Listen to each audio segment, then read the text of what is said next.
तो नेक्स्ट जो टॉपिक है that is the AC generator. AC generator is the most important topic of the class +2। 5 marks में भी इसके क्वेश्चन आते हैं, 3 मार्क्स में भी आते हैं, और कभी कभी जो प्रिंसिपल वगैरह है ये 1 नंबर में या 2 नंबर में पूछा जाता है। तो क्या होता है एसी जनरेटर? डेफिनेशन स्टार्ट करेंगे। It is a device which converts mechanical energy into electrical energy. ठीक है, मैकेनिकल एनर्जी को इलेक्ट्रिकल एनर्जी में कन्वर्ट करना है। कैसे करेंगे अभी देखेंगे।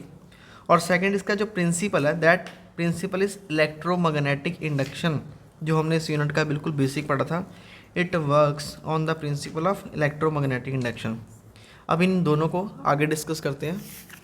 एसी जनरेटर, तो देखिए एसी जनरेटर की जो डायग्राम है ये कैसे रहेगी। तो ये है डायग्राम एसी जनरेटर की। तो जैसे भी हमने डेफिनेशन पढ़ी तो डेफिनेशन को आप डायग्राम के थ्रू समझाएंगे। पहले डायग्राम में देखिए ये है एक कॉयल, बिल्कुल एक कॉयल है, कॉपर का कॉयल है। इस कॉयल के 2 टर्मिनल है, ये है टर्मिनल नंबर 1 और ये है टर्मिनल नंबर 2। और यहाँ पर इसको हमने मैग्नेट लगा रखा है। This is the north pole of the magnet and this is the south pole of the magnet. Magnetic field line कहाँ से जनरेट हो रही है? North pole to south pole, north pole to south pole. Okay, अब नीचे ये लगी हुई हैं स्लिप रिंग ब्रशेस, इसको थोड़ा बाद में डिस्कस करते हैं। पहले डेफिनेशन पे आते हैं। डेफिनेशन हमने क्या पढ़ी? हमने डेफिनेशन पढ़ी है कि जब हम इसको मैकेनिकल एनर्जी देंगे, मैकेनिकल एनर्जी कन्वर्ट हो जाएगी इलेक्ट्रिकल एनर्जी के अंदर। ओके, मैकेनिकल एनर्जी कन्वर्ट हो रही है इलेक्ट्रिकल के अंदर, पर कैसे? देखिए ये जो कॉयल है ना, इस कॉयल को आपको घुमाना है, आपको रोटेट करवाना है इस कॉयल को। कैसे रोटेट करवा सकते हो? ये है इसका हैंडल, इस हैंडल से पकड़ के इस कॉयल को घुमाना है और इस हैंडल को हम नाम देंगे शाफ्ट। तो यहाँ से पकड़ के इसको घुमाना है। आप किसी भी तरीके से इस कॉयल को घुमा सकते हैं। जैसे आपने देखा होगा पावर प्लांट्स जो होते हैं वहाँ पर इस कॉयल को हम घुमाते हैं टरबाइन से। टरबाइन से हम यहाँ पर पानी फेंकते हैं और पानी के गिरने से, पानी की स्पीड से ये कॉयल घूमता है। और अगर ये कॉयल घूमेगा तो मैकेनिकल एनर्जी इलेक्ट्रिकल एनर्जी में कन्वर्ट होगी। कैसे? कॉयल घूमना, कॉयल का घूमना होगा, मैकेनिकल वर्क हुआ कॉयल पे। ठीक है, अब जब ये कॉयल घूम रही है और किसके अंदर घूम रही है? तो आंसर है मैग्नेटिक फील्ड के अंदर घूम रही है। अगर ये कॉयल मैग्नेटिक फील्ड के अंदर लगातार घूम रही है तो इस पर पड़ने वाला मैग्नेटिक फील्ड लगातार चेंज होगा, वेरी होगा। और हमने इलेक्ट्रोमैग्नेटिक इंडक्शन यही तो पढ़ा हुआ है। जब भी मैग्नेटिक फील्ड वेरी करता है किसी भी कॉयल के ऊपर तो उसमें ईएमएफ जनरेट होता है और उस ईएमएफ को हम बोलते हैं इलेक्ट्रोमोटिव फोर्स। और उसी ईएमएफ से इसमें क्या जनरेट हो जाएगा? करंट। तो ठीक है, प्रिंसिपल क्लियर हो गया। ये हो गया, बाहर से हमने लगा रखी है मैग्नेटिक फील्ड। मैग्नेटिक फील्ड में हमने से कॉयल को घुमाया, लगातार कॉयल को घुमा रहे हैं। कॉयल को घुमाने से इसमें ईएमएफ पैदा होगा और ईएमएफ वो करंट जनरेट करके देगा। अब इसी के नीचे वाले पार्ट में आते हैं। देखिए यहाँ पर हमने ये टर्मिनल लगा रखे हैं ऐसे और ये ऐसे, और यहाँ पर हमने आउटपुट में लोड लेना है। This is the load, load is the output terminal. यहाँ पर हम एसी की आउटपुट लेते हैं। और अगर आपको थोड़ा सा आइडिया हो तो एसी की आउटपुट ऐसे होती है। ठीक है, ये फ्लक्चुएट करती है, इसमें प्लस माइनस प्लस ऐसे सिग्नल बनते हैं एसी के अंदर। ओके, अब यहाँ पर जब आप आउटपुट लोगे तो आउटपुट लेने के लिए हम यहाँ पर जो टर्मिनल बना रहे हैं, यहाँ पर हम टर्मिनल कुछ ऐसे बनाएंगे। सबसे पहले इसके साथ हम लगाएंगे यहाँ पर स्प्लिट रिंग। ओके, तो ये स्प्लिट रिंग क्यों लगाई है? ये इसके साथ एक कनेक्शन बना के चलेगी। ठीक है, मतलब इसमें ये वाला जो टर्मिनल है इसमें लगातार ऐसे ऐसे घूमता रहेगा और कॉइल का कनेक्शन भी पीछे से ब्रेक नहीं होगा। इसके साथ लगा रखा हमने ब्रश, कार्बन ब्रश। ये इसको पकड़ के रखेगा, इससे पकड़ बना के रखेगा, कनेक्शन बना के रखेगा। और इस ब्रश को और मजबूती देने के लिए यहाँ पर हमने लगा रखा है स्प्रिंग। ये स्प्रिंग इसको और मजबूती से पकड़ लेगा। स्प्रिंग और ब्रश के पेड़ को हम बोलते हैं कम्यूलेटर। और सेम इसका जो दूसरा टर्मिनल है ये बिल्कुल यहाँ से नीचे की तरफ निकल के आएगा। ठीक है, ये जो टर्मिनल है ये इस वाले ऊपर वाले स्प्रिंग को टच नहीं कर रहा, ये इसके बीच में से निकल के आ रहा है। ये नीचे आ जाएगा और यहाँ पर भी लगा दिया कार्बन ब्रश और एक स्प्रिंग, और इन दोनों के पेड़ को हम बोलते हैं कम्यूलेटर। और यहाँ से आएगी आउटपुट लोड। ये आपका घर है, यहाँ पर आपका आउटपुट चाहिए। ठीक है, तो इसको थोड़ा सा और हाईलाइट करते हैं। स्प्लिट रिंग को लगा रखी है। पहले तो ये वाली स्प्लिट रिंग की बात करते हैं। इसमें देखिए ये फर्स्ट कनेक्शन है ना, ये वाला कनेक्शन ये अटैच्ड है, मतलब ऊपर से ये वाला वायर आ रहा है और ये ऐसे लगा हुआ है। ये जो सर्कुलर रिंग देख रहे हो ना, ये एक स्प्लिट रिंग है, इसमें ऐसे साइड पे ऐसे लगा हुआ है, ये ऐसे ऐसे इसमें घूमता रहेगा। ये रिंग अपनी पोजीशन पे ऐसे रहेगा, रिंग नहीं घूमेगा, ये ऐसे ऐसे घूमती रहेगी जैसे जैसे कॉइल घूमेगा, ठीक है। ये जो दूसरे वाला वायर है ऐसे, ये दूसरे वाला वायर इसके बीच में से ऐसे जा रहा है, बिल्कुल इसके बीच में से ये ऐसे निकल जाएगा ऐसे, ठीक है। इसको टच नहीं करेगा, ऐसे निकल जाएगा। और जब ऐसे ऊपर से नीचे आ जाएगा तो फिर नीचे लगा होगा स्प्लिट रिंग ये दूसरे वाला, तो ये ऐसे में नीचे टच हो जाएगा, ठीक है। एक दोबारा से बता रहा हूँ, ये जो ऊपर वाला है, ऊपर वाला तो इसमें पहले टच हुआ, ठीक है, ये कॉइल ऐसे ऐसे घूमता रहेगा, स्प्लिट रिंग नहीं घूमता है। और जो दूसरे वाला टर्मिनल है ये इसके बीच में से ऐसे निकल जाएगा, ये आप ऐसे कह सकते हैं, बिल्कुल ऐसे निकल जाएगा। और ऐसे निकलने पे नीचे दोबारा स्प्लिट रिंग लगा हुआ और ये नीचे आ गया उसमें अटैच होगा। तो ये हो गया डायग्राम के बारे में सारा डिस्क्रिप्शन, प्रिंसिपल क्लियर होगा, डेफिनेशन क्लियर होगी। अब कैसे काम करता है, अब काम के लिए कहाँ से स्टार्ट करेंगे, प्रिंसिपल से स्टार्ट करेंगे। तो ये है एनिमेटेड वीडियो जो अभी हमने कंपोनेंट्स स्टडी किए हैं, उन कंपोनेंट का आप 3D में दे सकते हैं। ऐसे मैग्नेट लगा रहता है और ये है कॉपर का कॉयल और काफ़ी नंबर ऑफ टर्न्स है, और ये है split ring, most important part. ऐसे लगा होता है ताकि टर्मिनल्स नीचे से ब्रेक ना हो, और इसको हम कनेक्ट करते हैं आगे जाके लोड से। तो ये है आउटपुट लोड गैल्वेनोमीटर, जहाँ पर आपका घर होगा। प्रिंसिपल क्या पढ़ा है, प्रिंसिपल पढ़ा है कि जब मैग्नेटिक फील्ड एक कॉइल पे पड़ती है तो फ्लक्स चेंज होती है ना। फ्लक्स चेंज होने से क्या चेंज हो रहा है, फ्लक्स चेंज होने से ईएमएफ जनरेट हो रहा है। तो फ्लक्स का फॉर्मूला क्या होता है, देखिए मैग्नेटिक फ्लक्स, इसको फाई सिंबल से लिखते हैं, इसका फॉर्मूला होता है मैग्नेटिक फील्ड इनटू एरिया। अगर यहाँ हम डॉट प्रोडक्ट हटाएंगे तो क्या लग जाएगा, B A cos theta. Okay, theta is the angular displacement of the coil, और एंगुलर डिस्प्लेसमेंट को क्या लिख सकते हैं, angular velocity into time, theta is equal to omega into T. तो यहाँ पर थीटा की वैल्यू पुट करेंगे ओमेगा टी। ओके, तो ये तो फ्लक्स है जो जनरेट हो रहा है। अब फ्लक्स चेंज हो रहा है, क्यों चेंज हो रहा है, क्योंकि हम कॉइल को लगातार ऐसे ऐसे घुमाते जा रहे हैं। ये कॉइल पड़ा हो ना, ऐसे ऐसे लगातार ये कॉइल घूमता जा रहा है। अगर ये कॉइल लगातार घूमता जा रहा है, ठीक है, तो कॉइल के घूमने से E is equal to minus D phi by D T, ये है फैराडे का लॉ, ठीक है। ये है फैराडे का नियम, जिस नियम से हम बोल सकते हैं कि ईएमएफ जनरेट हो रहा है, वोल्टेज जनरेट हो रही है कॉइल के अंदर। तो E is equal to minus D phi by D T. Okay, तो यहाँ पर डी अपॉन डी टी, देखिए फ्लक्स कितनी है, ये है फ्लक्स, है ना। फ्लक्स में देखिए जो मैग्नेटिक फील्ड है ये कांस्टेंट है, और एरिया वेक्टर जो है कॉइल का वो भी कांस्टेंट है।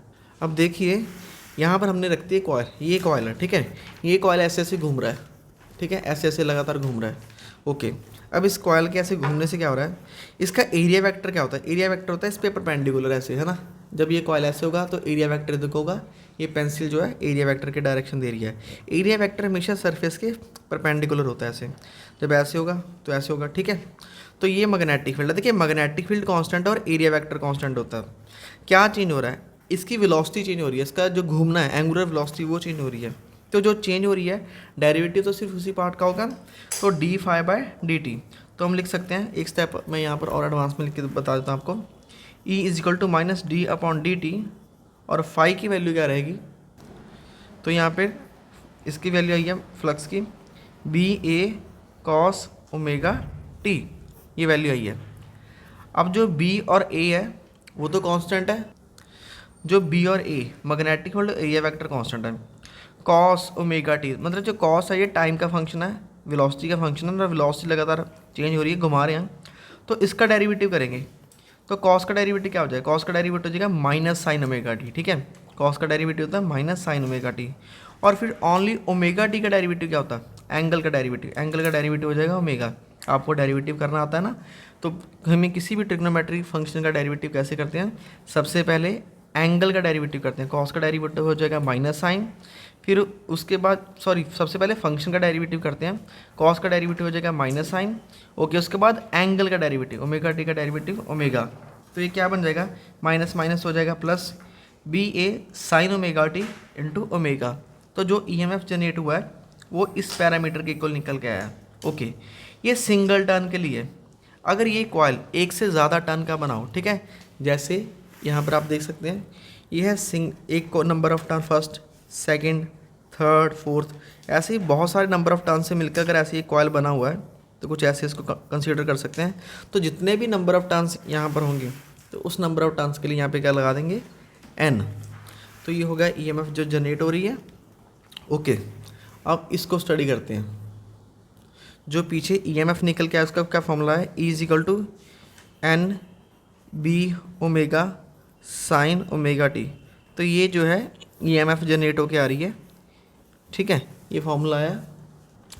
तो ये तो जो है वोल्टेज निकल के आया, ठीक है, ये वोल्टेज जनरेट हो रहा है। अब ये जो वोल्टेज जनरेट हो रहा है ये देखिए किस पे डिपेंड कर रहा है, ये डिपेंड कर रहा है साइन के फंक्शन पे, ठीक है। ये जो वेव है ये साइन का वेव है। साइन की वेव कहाँ से शुरू होती है, 0 से शुरू होती है, ठीक है जी। अब ये ईएमएफ मैक्सिमम कब होगी, देखिए number of terms constant quantity, इसको चेंज नहीं कर सकते। जो मैग्नेटिक फील्ड आपने लगाया ये भी कांस्टेंट, इसको भी चेंज नहीं कर सकते। एरिया वेक्टर कांस्टेंट है, एंगुलर वेलोसिटी कांस्टेंट है। ये जो साइन का फंक्शन है ना ये वेरिएबल है। क्यों, जैसे ही मैं ऐसे कॉइल को यहाँ से हमने इधर से हमने लगा रखे हैं मैग्नेटिक फील्ड, यह मैग्नेटिक फील्ड और यह कॉइल, ये कॉइल के देखिए बार बार एंगल चेंज हो रहा है जब ये ऐसे घूमेगा कॉइल, ठीक है। तो इसके घूमने से बार बार एंगल चेंज हो रही है। तो ये मैक्सिमम किस पे डिपेंड कर रहा है, ये डिपेंड कर रहा है साइन फंक्शन पे। साइन की मैक्सिमम वैल्यू क्या है आपको पता है, साइन की मैक्सिमम वैल्यू 90 डिग्री पे होती है जब इसकी वैल्यू होती है 1। तो साइन 90 होता है 1। अगर किसी भी तरह साइन ओमेगा टी 1 हो जाएगा, साइन ओमेगा टी क्या हो जाएगा 1, तो ये जो ईएमएफ जनरेट हो जाएगी ये मैक्सिमम निकल के आएगी। तो अब हम इसको क्या लिखेंगे, ई एन को मैं लिख लूँगा ई नॉट। ई नॉट मतलब it is a maximum value. तो मैक्सिमम वैल्यू क्या निकल के आ रही है, एन बी ए ओमेगा, ठीक है। साइन ओमेगा टी की तो वैल्यू 1 होगी, इसको लिखने की जरूरत नहीं है। तो this is the maximum value, maximum peak value. ये ई नॉट कौन सी है, ये देखिए डायग्राम में ये वाली वैल्यू है ई नॉट, ठीक है। ये ई नॉट है जो जनरेट हो रही है, ओके। तो ये हो गया मैक्सिमम वैल्यू। अब इन दोनों को रिलेट करते हैं, ठीक है। N B A omega, N B A omega is the E naught, मतलब इन चारों को इकट्ठा करके मैं क्या लिख देता हूँ, ई नॉट। देखिए ई एन ऐसी है, this is the E N ऐसी है। N B A omega this is the maximum value और इसको मैं लिख देता हूँ ई नॉट, और ये क्या हो जाएगा साइन ओमेगा टी। तो ये हो गया साइन ओमेगा टी। तो जो भी आप एसी जनरेटर से ईएमएफ जनरेट करते हो, वोल्टेज जनरेट करते हो, उसकी इक्वेशन हमेशा क्या लिखोगे आप, E N is equal to E naught sine omega t. या बेसिकली आप बिल्कुल सिंपल से लिख सकते हो E is equal to E naught sine omega t. E होता है पी की value, this is the maximum value of the current, जो भी मैक्सिमम वोल्टेज या मैक्सिमम करंट रहता है। ई नॉट है तो वोल्टेज की बात करेंगे, अगर आई नॉट होगा तो करंट की बात करेंगे। This is the maximum. और साइन ओमेगा टी देखिए टाइम के साथ साथ वेरी करेगा। अब इसको डिस्कस करेंगे, इसी पे डिपेंड कर रहा है कि वोल्टेज एसी बन कैसे रही है एक्चुअल में, ठीक है। तो कैसे डिस्कस करेंगे इसके केसेस, देखिए आपको कॉइल की जो मूवमेंट है ना वो पता होनी चाहिए। देखिए स्टार्टिंग में कॉइल ऐसे पड़ा हुआ है, ठीक है, बिल्कुल ऐसे, और मैग्नेटिक फील्ड लाइंस यहाँ से ऐसे आ रही हैं। तो ये है मैग्नेटिक फील्ड लाइंस इधर से, ठीक है, ये मैग्नेटिक फील्ड है एक्चुअल में। ओके चलो इसको ऐसे बना लेते हैं। तो इनको मान लीजिए these are the magnetic field lines, ये है मैग्नेटिक फील्ड लाइंस और एक कॉइल पड़ा हुआ। एरिया वेक्टर क्या होगा, इस कॉइल का एरिया वेक्टर ये होगा एरिया वेक्टर, ठीक है। अब देखिए मैग्नेटिक फील्ड की डायरेक्शन कौन सी है, ये है मैग्नेटिक फील्ड और ये है एरिया वेक्टर, दोनों ही सेम डायरेक्शन में है। अगर सेम डायरेक्शन में तो एंगल कितना हो जाएगा, 0 डिग्री हो जाएगा। ये देखिए ये है मैग्नेटिक फील्ड लाइन और ये है area vector of the coil. Area vector coil के परपेंडिकुलर रहता है, मतलब जब कॉइल इस पोजीशन में होगा मैग्नेटिक फील्ड में तो कोई भी ईएमएफ जनरेट नहीं होगा, क्योंकि ईएमएफ का जो फॉर्मूला निकल के आया है वो क्या आया, E N is equal to E naught sine omega T. Omega T is the angle, omega T is the angle theta, ठीक है। तो अगर ओमेगा टी 0 हो जाएगा तो साइन 0 कितना हो जाएगा, 0 हो जाएगा। तो इस पोजीशन में कोई भी जो है करंट ईएमएफ और करंट जनरेट नहीं होने वाला, ठीक है। तो इसको हम दूसरे डायग्राम में थोड़ा सा आपको समझाते हैं। जो हमने पीछे बनाई थी ये है कॉइल, ये जो पोजीशन देख रहे हो आप कॉइल की, ये वाली पोजीशन ऐसे, ठीक है, इस तरह से, ओके। अब हमने स्टार्टिंग में कॉइल को ऐसे रखा हुआ बिल्कुल ऐसे, ठीक है। तो जब ऐसे होगा, ये है इसके आउटपुट का ग्राफ, तो इस साइड को हम बना लेंगे ई नॉट जो वोल्टेज जनरेटर है और यहाँ पे है टाइम। तो जब टाइम 0 है, 0 टाइम पे ईएमएफ कितना रहेगा, 0। उसके बाद ये कॉइल इसके अंदर ऐसे आ रहा है, ठीक है, ऐसे आ रहा है। अब जब ये कॉइल ऐसे आ जाएगा तो ये होगा इसका एरिया वेक्टर ऐसे परपेंडिकुलर, और मैग्नेटिक फील्ड आप देख रहे हैं नॉर्थ टू साउथ, ये है एरिया वेक्टर और ये है मैग्नेटिक फील्ड। कितना एंगल है, 90 डिग्री। और साइन 90 में, ये 90 डिग्री बना ना, साइन 90 में क्या हो जाएगा, साइन 90 में EMF मैक्सिमम हो जाएगी, तो ये है 90 डिग्री, यहाँ पर आ जाएगा 90 में। उसके बाद ये कॉइल यहाँ से यहाँ पर पहुँच चुका है, अब ये ऐसे हो जाएगा, उल्टा हो जाएगा, ठीक है, ऐसे। अब ये कॉइल ऐसे हो जाएगा तो ये होगा इसका एरिया वेक्टर, और मैग्नेटिक फील्ड का डायरेक्शन उल्टा है यहाँ से, ठीक है, मैग्नेटिक फील्ड ऐसे जा रहा है इधर को और एरिया वेक्टर उधर का। कितना एंगल है, 180 डिग्री। फिर से साइन 180 क्या होगा, E is equal to E0 sine omega T, और साइन 180 कितना हो जाएगा, ओमेगा टी 180 है, साइन 180 कितना हो जाएगा 0, उसमें भी कितना हो जाएगा 0। मतलब जब कॉइल यहाँ पर है तब भी कोई वोल्टेज नहीं आ रही, जब कॉइल ऐसे हुआ तो मैक्सिमम वोल्टेज आई, जब कॉइल ऐसे हुआ तो वोल्टेज कम होगी, ठीक है। तो ये देखिए यहाँ पर जब कॉल आएगा तो यहाँ पर आगे ये वोल्टेज फिर से क्या होगा 0। और फिर से जब ये ऐसे हो जाएगा तो एक आधा चक्कर हम यहाँ से यहाँ पर पहुँच चुके हैं, यहाँ पर भी पहुँच चुके हैं, अब ये फिर नेक्स्ट ऐसे आएगा, ठीक है। जब ये ऐसे हो जाएगा फिर से एरिया वेक्टर क्या हो जाएगा 90 डिग्री, ठीक है, साइन 90 ये ऊपर हो जाएगा ना, ठीक है। तो 90 पे फिर से क्या मिलेगा, मैक्सिमम मिलेगा। तो ये इस तरह से इसका EMF का एक साइकिल कंप्लीट हो जाता है। 0 ये हो जाएगा 90, ये हो जाएगा 180, ये हो जाएगा 270 और ये फिर से 360। तो एक कंप्लीट रोटेशन पे ऐसे, ठीक है। आप समझ चुके होंगे यहाँ से स्टार्ट हुआ था 0 degree that is 90 degree, area vector यहाँ पर होगा 90 डिग्री दैट इज़ 180 डिग्री, जब ये ऐसे नीचे चला जाएगा तो 270 डिग्री और फिर से ऐसे निकल के बाहर आएगा 360 डिग्री। तो ऐसे एक AC का जो पिक्चर निकल के आता है, ठीक है। अब ये स्प्लिट रिंग कैसे काम करती हैं, इस स्प्लिट रिंग को समझो। स्प्लिट रिंग एक तो कनेक्शन बना रही है, ठीक है। अगर ये ऊपर से टर्मिनल ऐसे होंगे और नीचे से टर्मिनल ऐसे होंगे तो जब ये कॉइल ऐसे घूमेगा तो ये कनेक्शन टूट नहीं जाएंगे क्या, ये देखिए ऐसे है ना, तो कनेक्शन टूट जाएंगे ऐसे, ठीक है, जब ये घूमेगा। तो उसी कनेक्शन को टूटने से बचाने के लिए यहाँ पर हमने किसका इस्तेमाल किया है, स्प्लिट रिंग का। अब ये वोल्टेज ऐसे की हो रही है कि एक बार तो प्लस का साइकिल आ रहा है और दूसरी बार माइनस का साइकिल आ रहा है, ठीक है। जब भी हम AC जनरेटर की बात करते हैं, जब भी हम EMF की बात कर रहे हैं कि EMF जनरेट हो रहा है, तो उसकी डायरेक्शन हम फाइंड आउट करेंगे राइट हैंड रूल से। कभी भी जब भी EMF जनरेट होता है तो राइट हैंड रूल लगाएंगे EMF को फाइंड आउट करने के लिए। कैसे लगाना है, E है स्टूडेंट्स राइट हैंड, ठीक है, दैट इज़ A B और C, ठीक है। A होता है मोशन या फोर्स, B होता है मैग्नेटिक फील्ड और C होता है डायरेक्शन ऑफ करंट। ओके, अब देखिए कैसे लगाएंगे इसको। ओके, तो सबसे पहले हम करते हैं ABCB, this is the B magnetic field, this is आप हाथ उंगलियां नहीं चेंज करेंगे, उंगलियां ऐसे नहीं करेंगे, बिल्कुल ऐसे रखेंगे। तो this is the direction of magnetic field, magnetic field ऐसे जा रहा है। ओके, अब फोर्स किधर को लग रहा है, कॉयल घूम रहा था यहाँ से, देखिए जब कॉयल को हमने रखा था कॉयल ऐसे अंदर की तरफ घूम रहा है ना, ऐसे, तो कॉयल अंदर की तरफ घूम रहा है, तो मैग्नेटिक फील्ड ये रहा और कॉयल अंदर की तरफ घूम रहा है। इसको ऐसे रख देंगे, अंगूठा, अंगूठा जाएगा डायरेक्शन। अब ये वाला फिंगर देखिए, ये फिंगर क्या है, डायरेक्शन ऑफ करंट, तो ये होगा डायरेक्शन ऑफ करंट, ठीक है। तो डायरेक्शन ऑफ करंट क्या आ जाएगा, बिल्कुल नीचे को आ जाएगा ऐसे, ठीक है। तो AB आर्म में डायरेक्शन ऑफ करंट नीचे को आएगी, कब आएगी, जब यहाँ से ये वाला जो है इसके अंदर जा रहा है ऐसे, ठीक है। जब ये मैग्नेटिक फील्ड लाइन में एंटर कर रहा है, ऐसे नीचे की तरफ जा रहा है, एंटर कर रहा है, तो करंट की डायरेक्शन ऐसी हो रही है, ठीक है स्टूडेंट्स।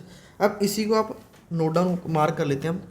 तो ये था पॉइंट A, देखिए ये वाला पॉइंट है A और ये वाला पॉइंट था, यहाँ पर हमने क्या लिखा था B। तो एक एंड पे क्या हो रहा है, AB अंदर जा रहा है। जब ये AB एंड अंदर की तरफ जा रहा है तो करंट की डायरेक्शन नीचे आ रही है। अब फिर से क्या होगा स्टूडेंट, जब ये यहाँ से निकल के ऐसे निकल के जब ये पीछे से ऐसे आएगा, ठीक है। अब क्या आ रहा है, AB ऊपर की तरफ आ रहा है, जो AB एंड है यही वाला ना AB एंड, ये AB वाला एंड ऊपर की तरफ आ रहा है। अब जब AB वाला एंड ऊपर की तरफ आएगा तो डायरेक्शन ऑफ करंट क्या हो जाएगी, ऊपर को हो जाएगी। तो आप क्या देख सकते हैं कि एक बार AB जो लाइन है ये वाला सरफेस है, जब ये वाला सरफेस नीचे की तरफ जाता है, मैग्नेटिक फील्ड के अंदर जाता है, तो डायरेक्शन ऑफ करंट नीचे की तरफ आ रहा है, ये रहा नीचे का डायरेक्शन, है ना। अब इसी एंड को जब हम आधा चक्कर ऐसे पूरा हो जाएगा, यहाँ से जब AB बाहर की तरफ निकलेगा तो अब ऊपर को आ रहा है, तो करंट की डायरेक्शन चेंज हो जाएगी राइट हैंड रूल से, तो ऐसे चला जाएगा, ठीक है। आप चाहें तो लगा के भी देख सकते हैं। जब ये वाला AB, ठीक है, पीछे से निकल के ऐसे ऊपर की तरफ आएगा तो क्या होगा, ये होगा मैग्नेटिक फील्ड, ये जाएगा मैग्नेटिक फील्ड, और ये है मोशन है इसका बाहर की तरफ आ रहा है, और ये हो जाएगा डायरेक्शन ऑफ करंट। तो इसी AB में डायरेक्शन ऑफ करंट ऐसे हो जाएगा, ठीक है। जो पार्ट ऊपर की तरफ आएगा उसमें डायरेक्शन ऑफ करंट ऐसे हो जाएगा, जो नीचे की तरफ जा रहा है उसमें डायरेक्शन ऑफ करंट ऐसे आएगा, ठीक है। तो ये देखिए इसी कारण है कि जो डायरेक्शन है करंट की बार बार चेंज की हो रही है। तो पहले तो ज़ीरो से हुआ मैक्सिमम, अब फाइनलाइज करते हैं इसको। यहाँ पर था तो ये है पॉइंट ज़ीरो, ठीक है। जैसे ही ये ऐसे हुआ तो ये आ गया ये वाला पॉइंट। अब जब ये ऐसे हुआ तो ये आ गया ज़ीरो, फिर से ये ऐसे हुआ तो ये आ गया 270, फिर से ऐसे हुआ, this is complete one rotation. तो एक साइकिल पूरा हो गया, ठीक है। ऐसे एसी वोल्टेज जो है जनरेट होता है। सेम इक्वेशन करंट के लिए बनेगा, सेम ग्राफ। तो आपको इसको बोलते हैं वेव ग्राफ, एसी का वेव ग्राफ, और यह सर्कुलर मोशन। हमने ज़ीरो से स्टार्ट किया था, 0, 90, 180, 270, 360।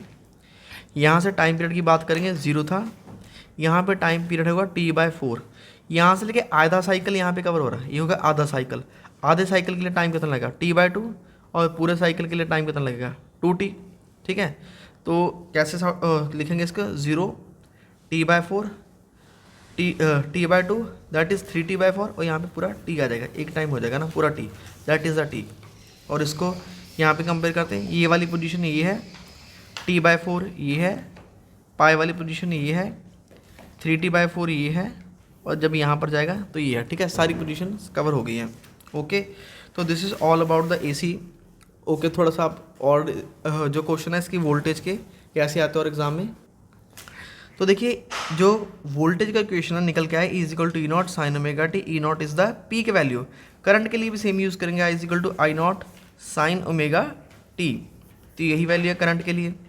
अब जो ओमेगा होता है, omega is the angular velocity, और इसका हमेशा फॉर्मूला क्या था, 2π/t, हमने पढ़ा हुआ +1 से पढ़ते आ रहे हैं। तो ओमेगा इज़ द 2π/t। अब मान लीजिए आपको बोल दे कि जो टाइम पीरियड है ये T/2 है। जब टाइम पीरियड T/2 है तो आपको वोल्टेज निकाल के देनी है कि वोल्टेज कितना है। अब T/2 कहाँ है, देखिए स्टूडेंट इसी डायग्राम में देखिए, T/2 ये रहा, ठीक है। This is 0 degree, 90 degree, 180 degree. तो T/2 पे हमको पता है बाय ग्राफ की वोल्टेज कितना निकल के आ रहा है, 0 आ रहा है। इसको यहाँ पर भी सॉर्ट आउट करके देखते हैं, आंसर 0 ही आना चाहिए। तो इस T को हम पुट करेंगे T/2, T से T कट जाएगा, ये 2 से 2 कट जाएगा, कितना बचेगा निकले 180, साइन 180 कितना था 0, तो ये आंसर आ जाएगा 0। तो EMF कितना जनरेट हो जाएगा 0। तो आपको इस तरह से क्वेश्चन भी आ सकते हैं कि टाइम पीरियड गिवन हो सकता है, टाइम पीरियड के अकॉर्डिंग कौन सी वोल्टेज निकल के आ रही है।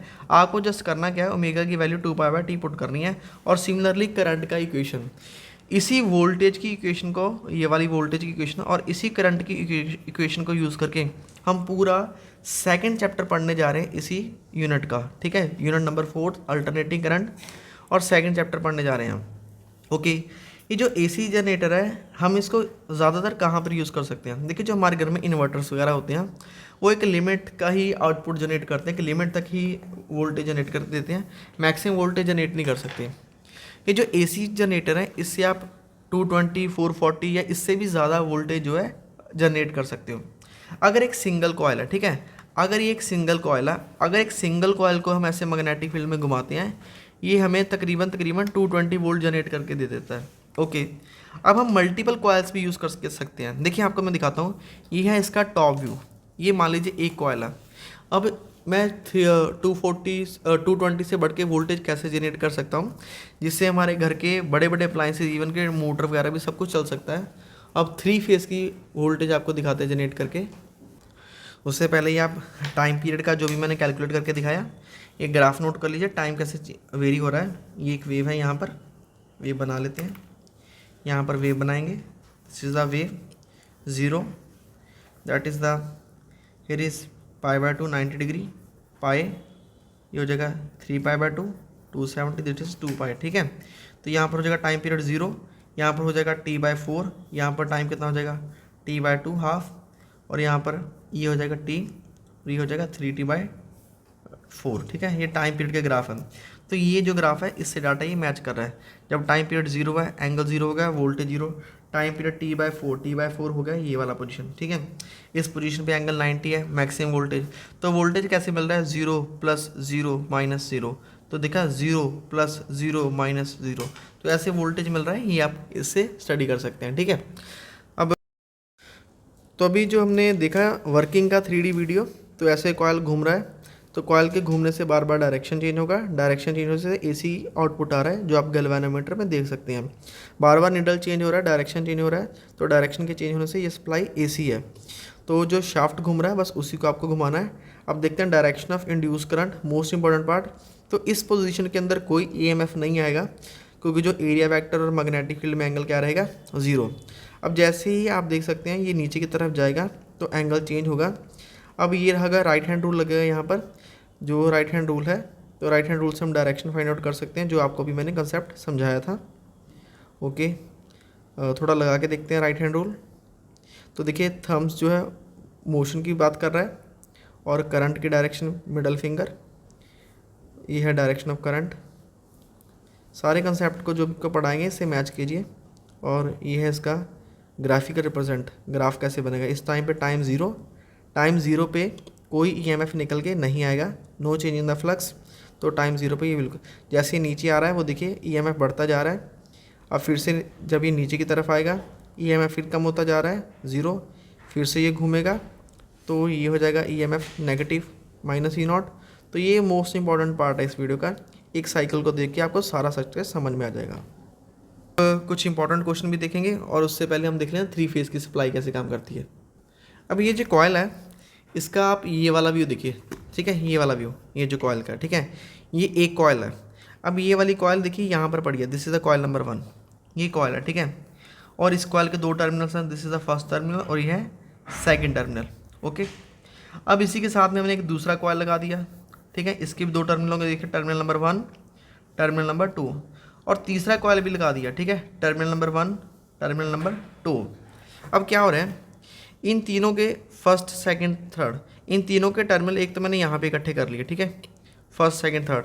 यहाँ पर आप ध्यान से देखेंगे ये एक कॉयल ऐसे जंप कर करके यहाँ पर आ गया फर्स्ट टर्मिनल, और ये दूसरे वाला टर्मिनल, और ये तीसरे वाला टर्मिनल यहाँ से, ठीक है, तीनों टर्मिनल इकट्ठे कर लिए। और इधर से भी ये तीनों टर्मिनल इकट्ठे कर लिए, ये वाला और ये वाला। अब क्या हो गया कि कॉयल 3 होगी पर मैग्नेटिक फील्ड एक ही है, जो बाहर से हमने पीछे लगाया था ना, मैग्नेटिक फील्ड सेम मिलेगा। अब एक की जगह 3 कॉयल्स घूम रही हैं। अगर एक कॉयल 220 वोल्ट जनरेट करके देता है तो ये भी 220 वोल्ट जनरेट करेगा और ये भी 220 वोल्ट जनरेट करेगा। तो हम देखिए कितने मल्टीपल वोल्टेज जनरेट कर सकते हैं। इसी को बोलते हैं हम 3 फेज सप्लाई, जो बड़े बड़े मोटर्स वगैरह चला कर देती हैं। तो इसमें क्या होगा, जो पहले वाला कॉयल है उसका वोल्टेज ऐसे जनरेट हो जाएगा। 3 कॉयल्स है तो 360 एंगल में 3 कॉयल्स घूम रही हैं, इसको कटिंग करेंगे तो कितना आ जाएगा 120। तो मतलब 120 पे टोटल आउटपुट आएगी। तो पहली कॉयल ऐसे ही घूमेगी और कुछ दूसरी कॉयल की आउटपुट यहाँ से स्टार्ट हो जाएगी और तीसरी कॉयल की आउटपुट यहाँ से स्टार्ट हो जाएगी, ठीक है, ऐसे। तो ये ऐसे ऐसे आगे आगे चलती रहेंगी। तो एक साथ लगातार 3 वोल्टेज चल रही हैं। अब क्या कैसा कर सकते हो, अब इस तरह की वोल्टेज को हम मुश्किल क्या काम आ रहा है, मुश्किल काम ये आ रहा है कि जब भी हम एसी जनरेटर की पावर को जनरेट करते हैं, इसमें 2 टर्मिनल्स होंगे, एक होता है हाई पोटेंशियल और एक होता है लो पोटेंशियल। अब बेसिकली जो हम कनेक्शन चलाते हैं उसमें क्या होता है, ये एक लाइव वायर होता है और यहाँ पर हमने बल्ब लगा दिया और यहाँ पर हम क्या लगा देते हैं, न्यूट्रल वायर, ठीक है। मतलब यहाँ से होगा हाई पोटेंशियल और ये हो जाएगा लो पोटेंशियल। करंट जब हाई पोटेंशियल से लो पोटेंशियल की तरफ चलता है, मतलब लाइव वायर से निकल के न्यूट्रल वायर में जाता है, ऐसे सर्किट कंप्लीट होता है, ठीक है, ऐसे सर्किट कंप्लीट होता है तब बल्ब चलता है। अब यहाँ से देखिए हाई पोटेंशियल वायर 3 निकल के आ रही हैं, 3 वायर्स हैं। अब ये जो इधर से 3 वायर आ रही है ना, ये 3 वायर, इन तीनों वायर को हमने बाहर निकाला, फर्स्ट सेकेंड थर्ड, और तीनों वायर को हमने बाहर निकाल के ये कर दिया ग्राउंड कर दिया, दैट इज़ द अर्थ। अर्थ का वोल्टेज कितना होता है, 0 वोल्ट। तो अर्थ की वोल्टेज 0 है। तो तीनों वायर का जो न्यूट्रल दूसरा टर्मिनल है, न्यूट्रल वाला, जो यहाँ पर न्यूट्रल वायर का काम कर रहा है, तो यहाँ पर वो अर्थिंग का वायर करेगा, ठीक है। तो ये हो जाएगा लो वोल्टेज 0 वायर, ठीक है, 0 पोटेंशियल, और ये हो जाएगा इधर से जो टर्मिनल्स आ रहे हैं that is a high potential wires. Okay, उसके बाद कैसे कनेक्शन लगा सकते हैं, इसी को थोड़ा यहाँ पर देखें इधर। तो यह पहली वाली वायर 220 वोल्ट का, ये दूसरे वाला वायर 220 वोल्ट का और तीसरे वाला 220 वोल्ट। यहाँ पे हमने पहले बल्ब लगा अटैच कर रखा है, यहाँ पे मान लीजिए फ़ैन लगाया है, यहाँ पर कुछ और लगाया एसी वगैरह। अब तीनों का जो वो है न्यूट्रल वाला टर्मिनल है वो कॉमन कर दिया, कहाँ पे कर दिया हमने, ग्राउंड में, ये होगा अर्थ के अंदर। तो टर्मिनल जो तीनों का कॉमन है ये ग्राउंड हो जाएगा, ठीक है। ऐसे 3 फेज़ की सप्लाई हम यूज़ कर सकते हैं। ये आपके सिलेबस में नहीं है, ये जस्ट फॉर आपकी नॉलेज है। कि एक ही टाइम में हम 3 फेस जनरेटर कैसे यूज़ कर सकते हैं, 3 फेस की बिजली कैसे जनरेट कर सकते हैं। ओके, अब कुछ एक्स्ट्रा क्वेश्चन हैं।